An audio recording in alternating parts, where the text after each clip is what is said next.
Hello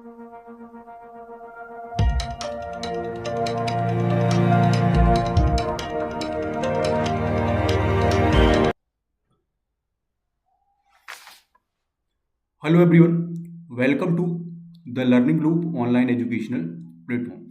student, जैसा कि हमने पिछली क्लासेस में देखा है कि हम लोग जो है वो एक सीरीज के माध्यम से कक्षा 9वीं के या 9th क्लास के क्या कर रहे थे, वार्षिक परीक्षा एनुअल एग्जाम के क्या कर रहे थे, पेपर्स को हम लोग सॉल्व कर रहे थे। ठीक है, साथ ही साथ हम लोग आंसर राइटिंग का अप्रोच भी देख रहे थे कि एग्जाम के अंदर हमें 3 नंबर, 5 नंबर और 7 नंबर के क्वेश्चंस को कैसे डील करना है, कैसे एग्जाम में अच्छे तरीके से कंप्लीट करना है और लिखना है। ठीक है, तो इस सीरीज में हम लोग जो है वो सबसे पहले हमने 2025 का जो पेपर है वो सॉल्व किया। एक बार मैं आपको सारी चीजें बता दे रहा हूँ ना। तो सबसे पहले हमने क्या किया, 2025 का पेपर सॉल्व किया जो आपको 2 पार्ट में मिल रहा होगा, पार्ट 1 और पार्ट 2 में। ठीक है, फिर हमने क्या किया भाई, 2024 का पेपर सॉल्व किया जिसका पार्ट 1 और पार्ट 2 आपको ऑलरेडी मिल गया है। फिर हम क्या कर रहे हैं, हम कर जो है वो 2023 का पेपर सॉल्व कर रहे हैं, ये भी आपको 2 पार्ट में मिलेगा। तो आज हम इसका पार्ट 1 कवर करने वाले हैं और इसके बाद आपको पार्ट 2 मिलेगा।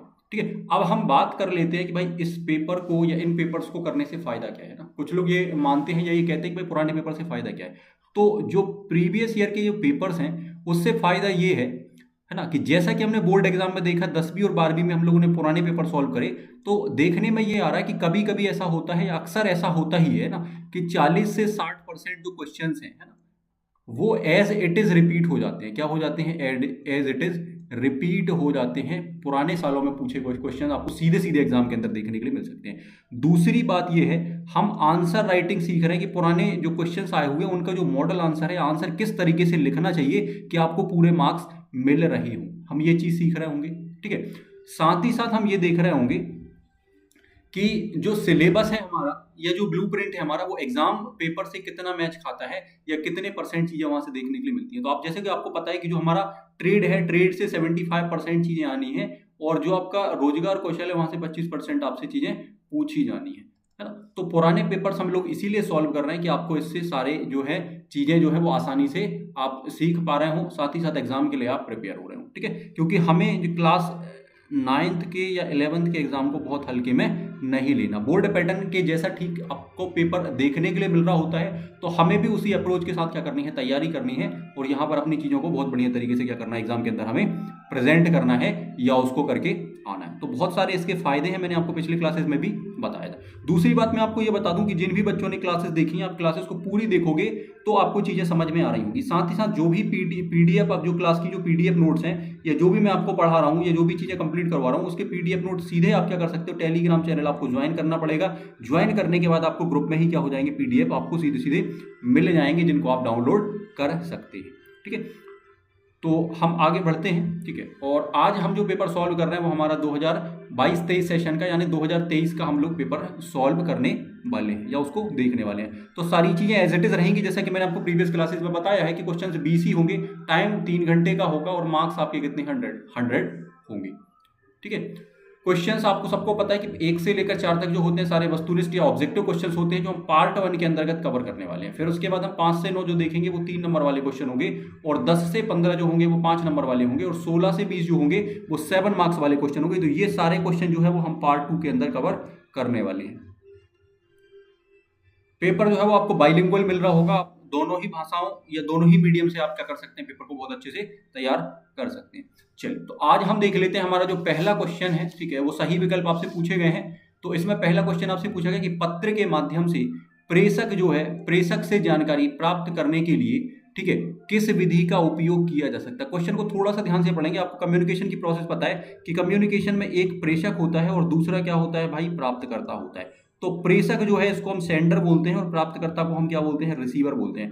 प्रेषक के द्वारा अगर कोई जानकारी या कोई सूचना या कोई मैसेज भेजा जा रहा है तो ये कौन प्राप्त कर रहा होगा, ये प्राप्तकर्ता या रिसीवर को मिल रहा होगा। ठीक है, अब क्वेश्चन क्या कह रहा है, कह रहा है पत्र के माध्यम से प्रेषक जो है, प्रेषक से जानकारी प्राप्त करने के लिए किस विधि का उपयोग किया जा सकता है। तो प्रेषक ने मान लीजिए एक पत्र जो है ठीक है वो लिखा और सामने वाले को भेज दिया। सामने वाला कौन है, रिसीवर है। तो सामने वाले को क्या करना है, इसको प्राप्त करना है। तो कौन सी विधि उपयोग करना पड़ेगा, तो सुनना, तो पत्र को सुना तो नहीं जा सकता भाई, सीधी सी बात है। पत्र को बोला भी नहीं जा सकता कि बोल के प्राप्त किया जा सके, ठीक है। लिखना, लिखकर पत्र को प्राप्त किया जा सके, तो ये भी नहीं होगा। तो हमारा आंसर क्या बन रहा होगा, पढ़ना। तो जब पत्र के माध्यम से प्रेषक सेंडर से जानकारी प्राप्त की जाती है तो उसे क्या कर सकता है, पढ़कर समझ सकता है। मतलब आप देखोगे यहां से कोई पत्र भेजा जा रहा है या कोई मैसेज भेजा जा रहा है, तो आपको क्या करना पड़ेगा, उसको पढ़ना पड़ेगा, या पढ़कर आप उसको क्या कर सकते हो, समझ सकते हो या आप प्राप्त कर सकते हो, ठीक है। आसान क्वेश्चन था। हम आगे बात कर लेते हैं। आपसे पूछा गया यूनिट 1 से ही क्वेश्चन ये आपको देखने के लिए मिल रहा है, जो आईटी एप्लीकेशन है। मस्तिष्क की गतिविधियों को रिकॉर्ड करने के लिए हम किस मशीन का उपयोग करते हैं? ईसीजी मशीन का उपयोग करते हैं, डबल ईजी मशीन का उपयोग करते हैं, एमआरआई मशीन का यूज करते हैं, या कैट मशीन का यूज हम करते हैं। तो ये हमें यहां पर समझना है।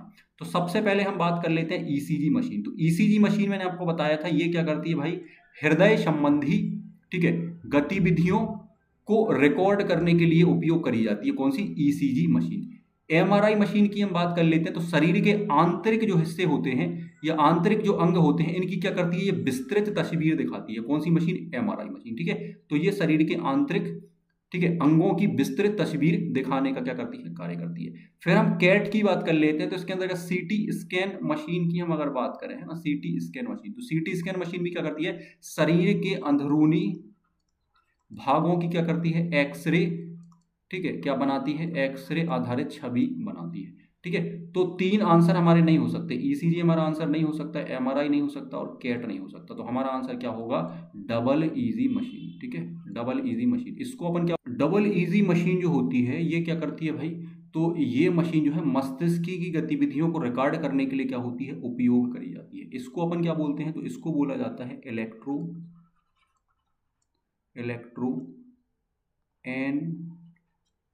एनसेफेलोग्राम, ठीक है, इसको बोला जाता है इलेक्ट्रोएन्सेफेलोग्राम मशीन, ठीक है। ये मस्तिष्क की गतिविधियों को रिकॉर्ड करने के लिए उपयोग करी जाती है, ठीक है।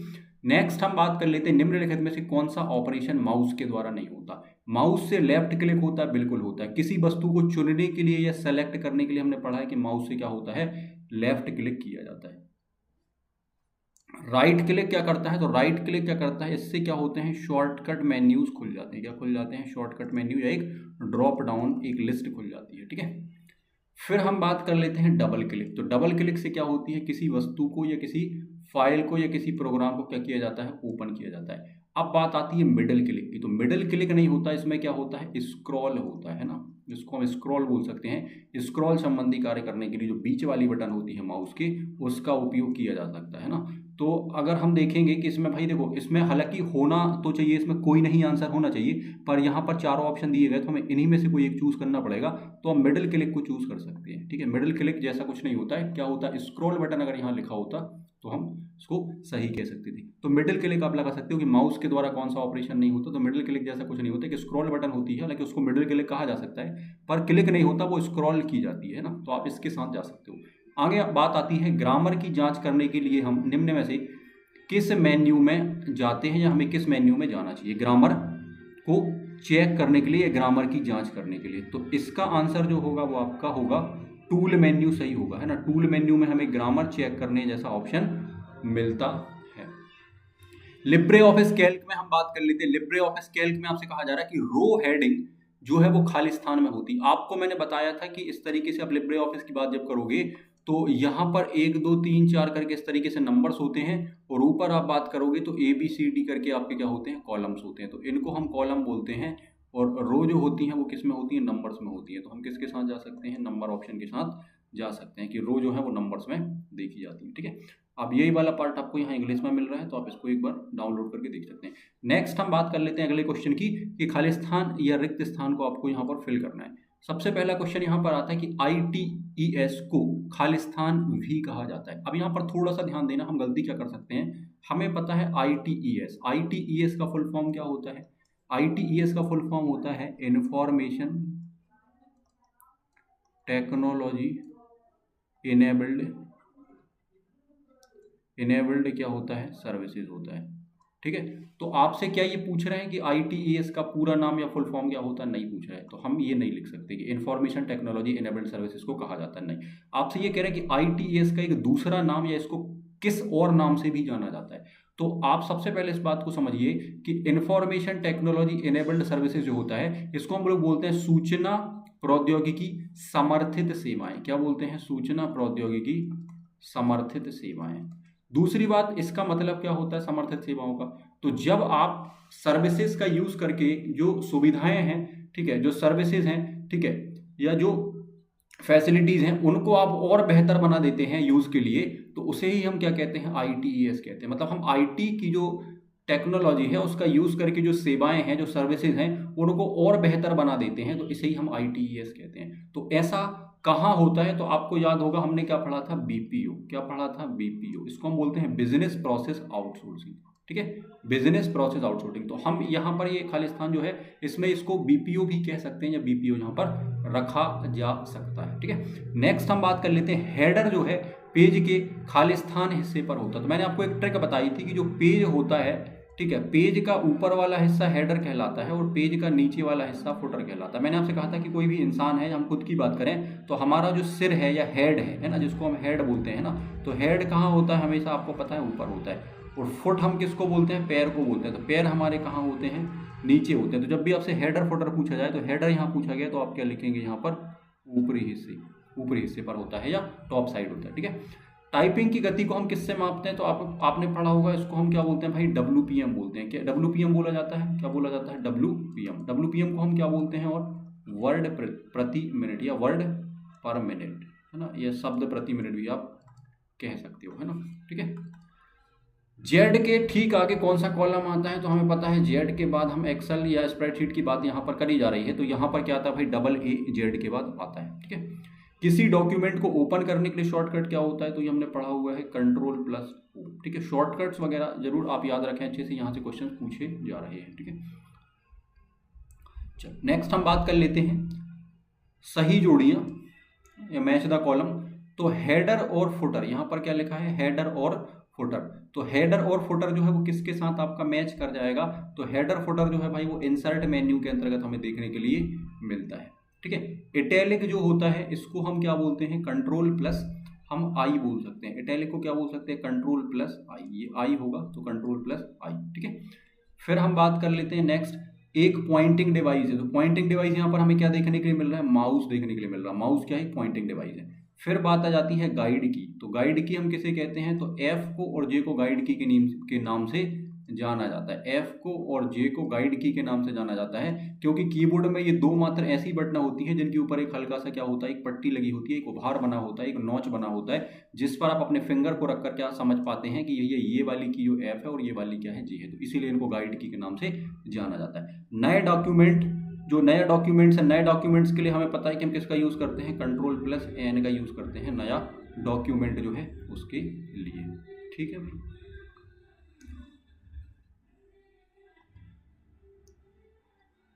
चलो आगे हम बढ़ जाते हैं। यहाँ पर आप देखेंगे ट्रू फॉल्स आपको मिलेंगे।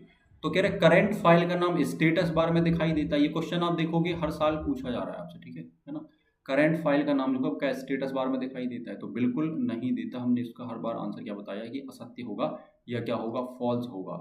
करंट फाइल का जो नाम है वो कहाँ दिखाई देता है? तो आप देखोगे ये टाइटल बार में आपको दिखाई देता है। फिर कह रहे हैं कि वर्क स्प्रेडशीट को वर्कशीट भी कहा जा सकता है क्या? तो बिल्कुल ये बात सही है। स्प्रेडशीट जो है इसको वर्कशीट के नाम से भी हम जान सकते हैं, इसको कहा जा सकता है। एक स्प्रेडशीट में हम जो कॉलम है, कॉलम की चौड़ाई और पंक्ति जो है उसकी ऊंचाई को क्या बदल सकते हैं? तो बिल्कुल सही बात है। एक्सेल में आप इसकी साइज को, ठीक है, कम या ज़्यादा कर सकते हैं, या चौड़ाई या ऊंचाई को क्या कर सकते हैं? कम ज़्यादा कर सकते हैं, कॉलम और रो।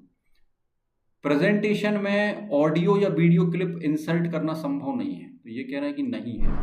तो क्या ये बात सही है? तो नहीं, ये वाली बात गलत है। हम प्रेजेंटेशन में ऑडियो और वीडियो को इंसर्ट करा सकते हैं या कर सकते हैं, हमने पढ़ा हुआ है। ठीक है, तो ये वाली बात क्या हो जाएगी भाई? गलत हो जाएगी। नेक्स्ट हम बात कर लेते हैं, कह रहे प्रेजेंटेशन में हेडर और फुटर को इंसर्ट किया जा सकता है क्या? तो बिल्कुल किया जा सकता है। ये वाली बात कैसी हो जाएगी?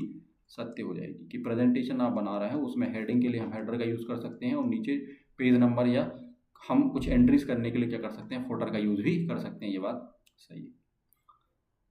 चलो आगे हम देख लेते हैं लघु उत्तरीय प्रश्न या जो शॉर्ट आंसर क्वेश्चन होते हैं जो 3 नंबर में आपसे पूछे जाते हैं। ऐसे 5 क्वेश्चन आपको एग्जाम के अंदर देखने के लिए मिलते हैं, क्वेश्चन नंबर 5 से लेकर 9 तक। तो हम एक बार देख लेते हैं। पहला क्वेश्चन हमसे पूछा गया कि भाई आत्मविश्वास को प्रभावित करने वाले कारक कौन कौन से हैं। फिर आपसे पूछ रहे हैं कि होम की और गाइड की के बीच क्या अंतर है, इंपॉर्टेंट क्वेश्चन है। मेल मर्ज जो क्वेश्चन है ये मैं आपको बता दूं कि जो मेल मर्ज क्वेश्चन है ये हमने 2025 में भी पढ़ा था, 24 में भी पढ़ा था और अब हम इसको 23 में भी पढ़ रहे हैं ना। तो ऐसे क्वेश्चन जो हर साल रिपीट हो रहे हैं, तो ऐसी हम उम्मीद कर रहे हैं कि 2026 में भी जो मेल मर्ज है वो आप अपने उसमें पेपर में देख सकते हैं। फिर कह रहे हैं कोई 3 तरीके बताइए जिनसे हम क्या कर सकते हैं, ऊर्जा को बचा सकते हैं या एनर्जी को सेव कर सकते हैं ना। ये लास्ट यूनिट से आपसे पूछा गया है, इस ग्रीन स्किल जो आपका चैप्टर है नंबर 5 या यूनिट नंबर 5 वहाँ से पूछा गया है। कह रहे हैं एक से अधिक स्लाइड को कैसे डिलीट किया जा सकता है। 3 नंबर में आपसे ये पूछा जा रहा है कि एक से ज़्यादा स्लाइड को कैसे डिलीट किया जा सकता है। अब आ रहे हैं लॉन्ग आंसर टाइप क्वेश्चन जो है ये 5 नंबर वाले क्वेश्चंस हैं। ऐसे आपसे 6 क्वेश्चंस पेपर के अंदर पूछे जाते हैं और जो 30 नंबर आपके बना रहे होते हैं, ठीक है। तो यहाँ पर क्वेश्चन नंबर 10 आपसे पूछा दृश्य संचार को परिभाषित करते हुए कि 5 संकेतों के नाम का वर्णन करें। तो आपको मैं एक बात बता दूं कि जो दृश्य संचार क्वेश्चन है ये हमने 25 में भी सॉल्व किया है, 2024 में भी सॉल्व किया है और हम 2023 में इसको फिर से पढ़ रहे हैं। तो हर बार ये 5 नंबर में सीधा सीधा आपसे पूछा जा रहा है दृश्य संचार। ठीक, मोस्ट इंपॉर्टेंट क्वेश्चंस हो जाते हैं जो बार बार रिपीट हो रहे हैं, ठीक है। इसीलिए हम पेपर सॉल्व कर रहे हैं 3 से 4 साल के, कि जो क्वेश्चंस हैं हमारे उन क्वेश्चंस को हम बहुत अच्छे से तैयार कर लें। उनसे जुड़े हुए क्वेश्चंस भी आ सकते हैं, उन क्वेश्चंस का हम यूज भी कर सकते हैं और एज इट इज सीधे सीधे क्वेश्चंस भी आपको देखने के लिए मिल सकते हैं। प्रभावी संचार का 7C आपसे जो 7 नंबर में पूछा जाता था वो यहाँ 5 नंबर में पूछा। तो ध्यान रखेंगे 5 नंबर में इसको लिमिटेड वर्ड्स में हम लिख रहे होंगे। 7 नाम तो हम जरूर लिख रहे होंगे पर उन नाम्स के अंदर हम एक एक लाइन शॉर्ट में लिख रहे होंगे। इस बात का हमें विशेष ध्यान रखना है, ठीक है।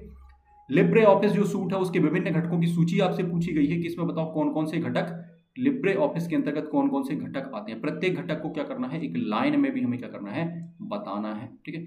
फिर क्वेश्चन आता है कि हमारे लिए ऊर्जा के 5 स्रोत क्या हैं और प्रत्येक स्रोत के एग्जाम्पल भी हमें बताना है। ये 5 नंबर के सवाल है, ठीक है। क्वेश्चन नंबर 14 आता है कि स्प्रेडशीट के किन्हीं 3 गणितीय फंक्शन या सिंटेक्स को उदाहरण सहित समझाना है। फिर क्वेश्चन आता है कि प्रेजेंटेशन में स्लाइड को इंसर्ट करने के चरण बताइए, कि प्रेजेंटेशन में आपको स्लाइड इंसर्ट करना है तो स्लाइड इंसर्ट करने के चरण क्या है। ये क्वेश्चंस भी हम देख रहे हैं कि बार बार पूछा जा रहा है, ठीक है।